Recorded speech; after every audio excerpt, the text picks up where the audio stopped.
Assalamualaikum warahmatullahi wabarakatuh. Saudaraku sekalian dimanapun berada, mudah-mudahan selalu diberikan kekuatan oleh Yang Maha Kuasa. Lewat kesempatan kali ini saya ingin berbagi pandangan terkait dengan fenomena media sosial. Ini penting bagi Al-Fakir untuk membahas ini, melihat 2-3 tahun belakangan ini seolah terjadi degradasi moral, degradasi akhlak yang disebabkan apa yang menjadi kicauan, apa yang menjadi perdebatan di media sosial. Orang sekarang seolah-olah ingin seenaknya meluapkan amarah itu, entah kepada siapa, entah hanya ingin menyindir seseorang. Orang tidak peduli lagi mau menjatuhkan harga diri seseorang, tidak penting, tidak merasa sesuatu yang biasa-biasa. Bahkan provokasi itu sering kita saksikan di media sosial, bahkan berita bohong pun sering kita baca, dengar, akhirnya mengelabui kita semua. Maka benar kata Cak Nun bahwa media sosial sesungguhnya secara pembangunan mental manusia itu kurang bagus. Karena betapa banyak orang yang seenaknya meluapkan amarah emosinya, padahal agama itu datang untuk mengontrol emosi seseorang, mengontrol amarah, mengontrol emosional seseorang. Tapi faktanya di media sosial orang dengan seenaknya saja mau ngomong apa, tidak peduli mau menjatuhkan harga diri seseorang atau tidak. Lalu timbul pertanyaan, mengapa ini terjadi sebenarnya? Paling tidak ada 3 hal ya, ada 3 hal yang bisa menjadi alasan meskipun masih banyak faktor-faktor yang lain. Yang pertama, sekarang ini netizen, pengguna media sosial sudah mulai tumbuh apa yang disebut dengan budaya komentar. Jadi ada kecenderungan orang sangat responsif, reaktif ketika sesuatu itu muncul di media sosial. Buktinya apa?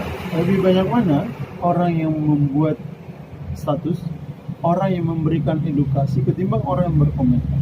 Tentu lebih banyak orang yang berkomentar. Persoalannya, apakah yang berkomentar ini tahu persoalan itu, paham problem itu, dan tahu sesungguhnya apa yang sebenarnya yang terjadi? Sekarang ini banyak orang yang tidak paham politik, tapi tiba-tiba seolah jadi pengamat politik. Banyak orang yang berbicara tentang ekonomi, mengkritisi ekonomi, padahal dia sendiri tidak paham apa persoalan ekonomi itu. Dan yang lebih berbahaya, orang yang tidak paham agama, orang yang tidak punya basic agama sekalipun ikut berkomentar, bahkan mencaci maki ulama. Dan yang lebih parah justru dia diidolakan. Bayangkanlah, ketika orang yang tidak tahu persoalan ikut berkomentar, ketika orang yang tidak tahu problem sesuatu, tidak punya kecakapan untuk mengomentari sesuatu, itu diungkapkan di media sosial. Nah, inilah yang terjadi.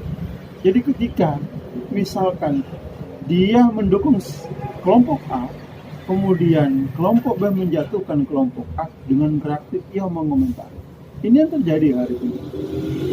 Yang kedua, kita sudah dilumpuhkan oleh berita bohong, yaitu hoax.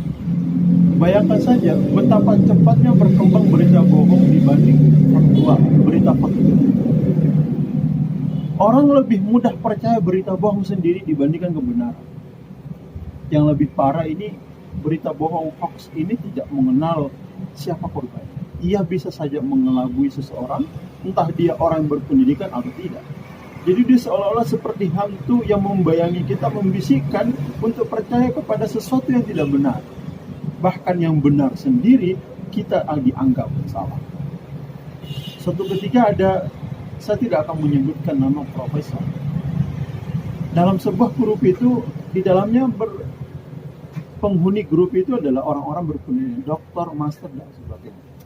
Suatu ketika dia mengirim link berita, yang link berita itu adalah blog. Dan tentu kalau blog itu sudah besar kemungkinan sangat tendensius dan berpotensi berbahaya.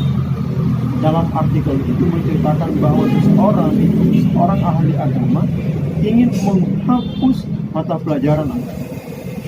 Apa yang terjadi?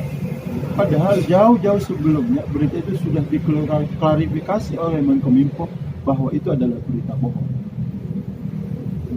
Seketika karena yang mengirim adalah profesor, langsung dibully, bahkan yang membuli sendiri adalah muridnya. Ini pertanda bahwa hoax sendiri itu tidak mengenal identitas orang, bahkan bisa menjatuhkan harga diri orang. Nah, ini fakta yang terjadi. Karena itu, kalau kita mau bijak dalam menghadapi sebuah berita, tahan jari jemari kita.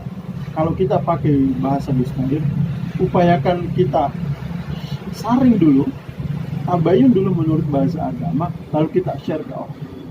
Karena sesungguhnya yang terjadi hari ini tuh kita lebih mudah nge-share sesuatu tanpa ada klarifikasi, tanpa ada tabayun, tanpa kita mensaring berita itu.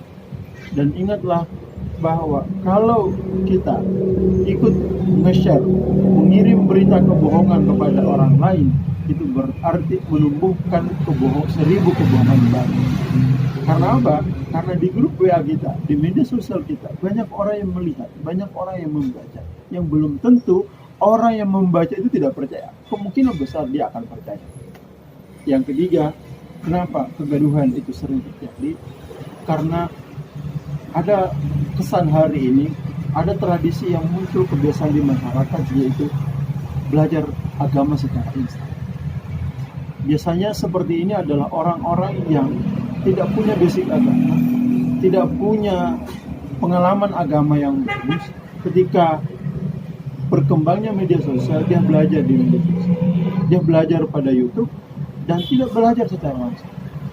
Dan lebih berbahayanya, kalau orang belajar secara instan, maka berpotensi juga instan menyalahkan orang, instan menyalahkan pandangan orang lain, instan mengkafirkan orang, bahkan merasa instan dialah yang lebih mudah masuk surga.